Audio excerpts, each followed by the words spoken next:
చూస్తున్నారు కదా ప్రస్తుతం ఏపీలో చంద్రబాబు నాయుడు గారి పరిపాలన ఎలా అనిపిస్తుందమ్మా? చాలా బాగుంది. చాలా బాగుంది.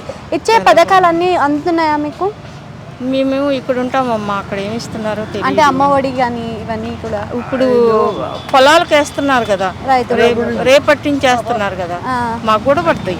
మీకు కూడా పడుతుంది. మాకు ఎకరం ఉంది, ఎకరానికి పడతాయి. అలానే ఇప్పుడు ఉచిత బస్సు సౌకర్యం పెడతాను అన్నారు. ఇప్పుడు తెలంగాణలో చూసారు కదా, ఉచిత బస్సు అనగానే ఆడవాళ్ళందరూ కొట్టుకోవడం ఇబ్బంది జరుగుతూ ఉంది. మేము కూడా అదే చెప్పుకుంటున్నామమ్మా, బాగా కొట్టుకోవటము, ఊరికే పని లేకపోయినా కూడా పోవటము. ఇక మాకేందంటే తెల్లారు లెగిస్తే తెనాలి వెళ్తూ ఉంటారు మా ఊరు నుంచి.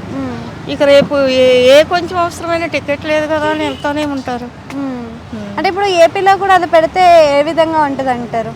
ఇక్కడ పరిస్థితే ఉంటుంది అక్కడ కూడా, గ్యారెంటీగా చెబుతుంది. కానీ ఇంకో ఉపాయం చేశారు, కానీ అది కరెక్ట్ అంటారా రాంగ్ అంటారా చెప్తారా? జిల్లాల వారీగానే జరుగుతుంది అది అనేసి అంటున్నారు. జిల్లాల వారీగా పెడితే బాగుంటుందా, లేకపోతే ప్రతి జిల్లాకు వెళ్ళే విధంగా పెడితే బాగుంటుందా ఉచిత బస్సు?